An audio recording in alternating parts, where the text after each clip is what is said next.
মতিউর রহমান নিজামী ছিলেন বাংলাদেশের সবচেয়ে বড় ইসলামিক রাজনৈতিক দল বাংলাদেশ জামাতে ইসলামীর আমির।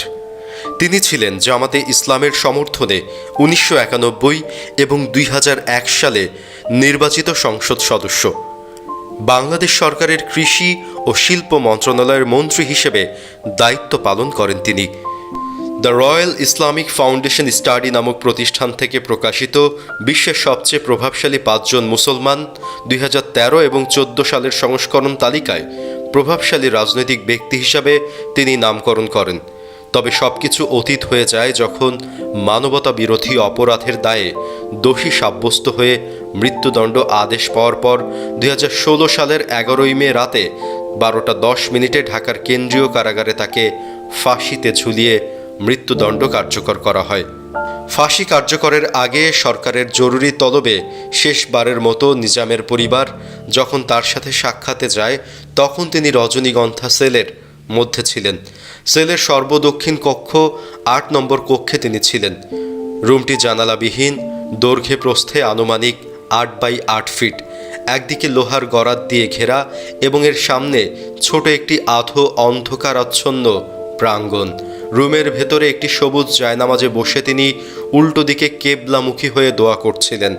শান্ত স্পষ্ট উচ্চারণে আরবিতে দোয়া করছিলেন, খুব উচ্চ স্বরেও না, আবার খুব নিচু স্বরেও না।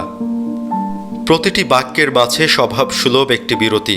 পাশে একটি হালকা বাদামি রঙের বাচ্চা বিড়াল বসা। এখানে উপস্থিত হওয়ার পর নিজামীর ৩ বছর বয়সী নাতি সিঁড়ি বেয়ে উঠে লোহার গড়াতে ধরে বলল, দাদু দরজা খোলো, আমরা আসছি। নিজামী শান্তভাবে মোনাজাত শেষ করে উঠে দাঁড়ালেন।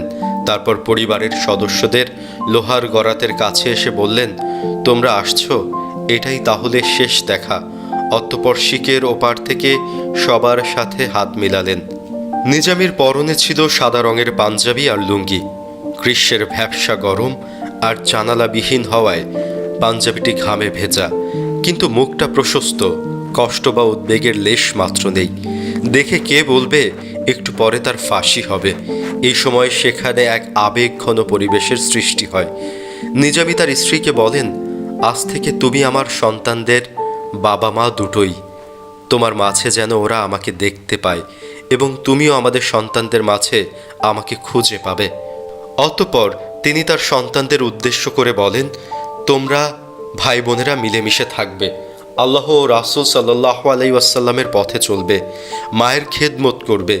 তোমরা তোমার মায়ের মাঝে আমাকে খুঁজে পাবে, আর তোমার মা যেন তোমাদের মাঝে আমাকে খুঁজে পায়। তোমরা তোমার আব্বুকে যেভাবে দেখছো সেটাই মানুষকে বলবে। আমার ব্যাপারে বাড়তি কথা কাউকে বলা থেকে বিরত থাকবে।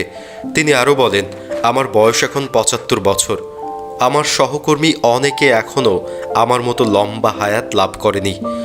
তোমরা তোমার বাবাকে দীর্ঘদিন পেয়েছ। হায়াত মৌত আল্লাহর হাতে। আমার মৃত্যু যদি আজকে রাতে লিখা রাখেন, তাহলে বাসায় থাকলেও মৃত্যু হতো। সর্ব অবস্থায় আল্লাহর ওপর ভরসা রাখবে আর শুকরিয়া আদায় করবে। এরপর নিজামী বিশেষ করে যারা তার জন্য, অন্যান্য নেতৃবৃন্দ, সর্বোপরি ইসলামী আন্দোলনের জন্য কষ্ট করেছেন, তাদের সবাইকে ধন্যবাদ ও সালাম জানাতে বললেন। সকলের কাছে দোয়া কামনা করলেন। তখন নিজামীর স্ত্রী বলেন, আল্লাহ তোমাকে দুনিয়াতে সম্মানিত করেছেন আর আখিরাতেও সম্মানিত করবেন ইনশাআল্লাহ। অতঃপর নিজামী বলেন, আমি সামান্য অজপাড়াগাঁয়ের ছেলে।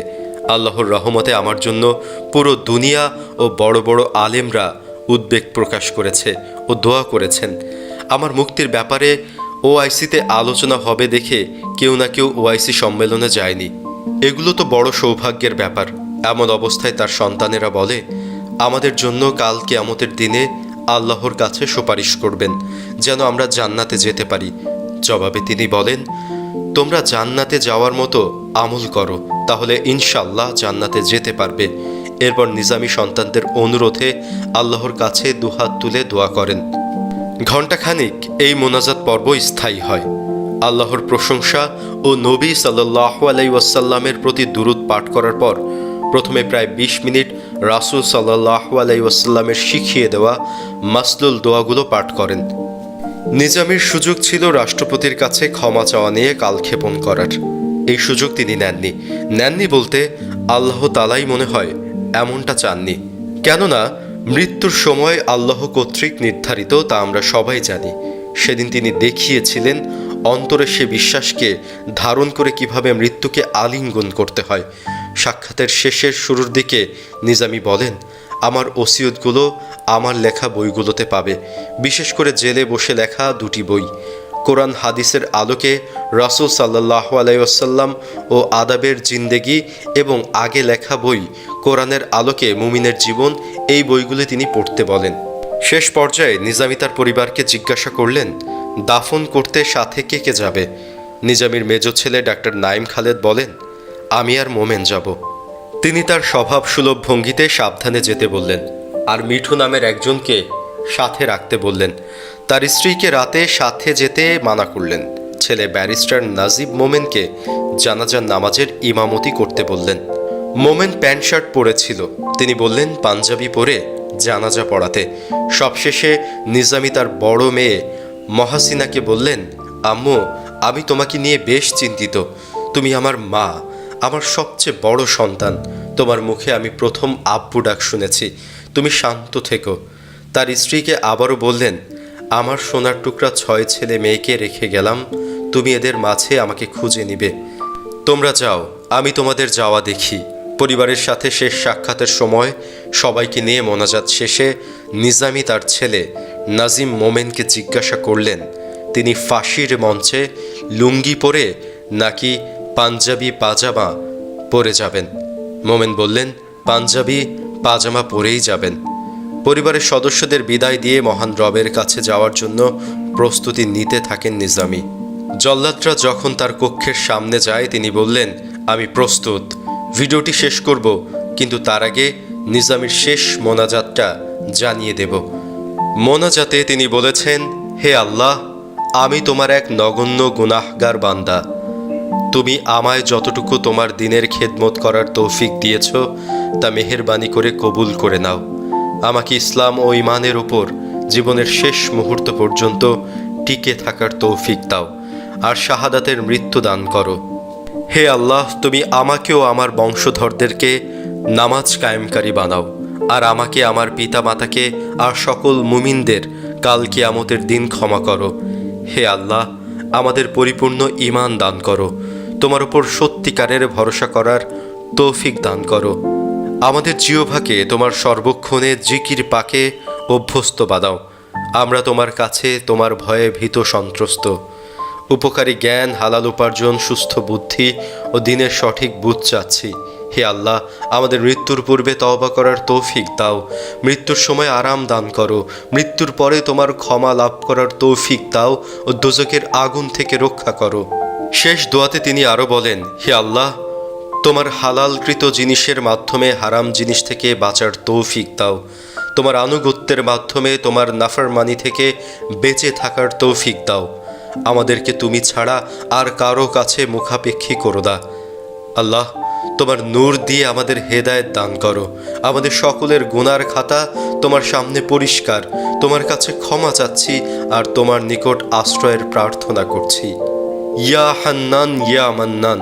সবশেষে তিনি বলেন, তুমি এই দেশকে তোমার দিনের জন্য কবুল করে নাও।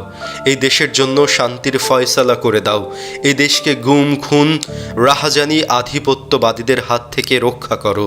তিনি দেশ ও দেশবাসীর সুখ সমৃদ্ধির জন্য দোয়া করেন। এই আবেগ ঘন মোনাজাতের সময় আমার মেয়ে কয়েকজন জেল কর্মকর্তার চোখে পানি দেখেছে বলে পরে আমাকে জানায়। মতিউর রহমান নিজামী দুনিয়াতে কি পাপ পূর্ণ করেছে তা আল্লাহ সুবহানাহু ওয়া তাআলা ভালো জানেন। আল্লাহ উত্তম ফয়সালাকারী, তাই তার ফাঁসি নিয়ে ব্যক্তিগত কোনো মতামত জানাতে চাই না। তবে একজন মুসলিম হিসেবে দোয়া করতে পারি, আল্লাহ তাআলা যেন তাকে জান্নাত নসিব করেন, আমিন। চাইলে আপনিও দোয়ায় শরিক থাকতে পারেন বা জানাতে পারেন ভিডিওটি নিয়ে আপনার মন্তব্য। তবে অবশ্যই নিজের সীমাবদ্ধতা বজায় রাখার অনুরোধ করছি। আর আপনি আমাদের চ্যানেলকে আজ এই প্রথমবার ভিজিট করে থাকলে আমার অন্য ভিডিওগুলোও দেখুন। ভালো লাগলে চ্যানেলটি সাবস্ক্রাইব করে পাশে থাকা বেল বাটনটিতে প্রেস করে রাখুন। ধন্যবাদ।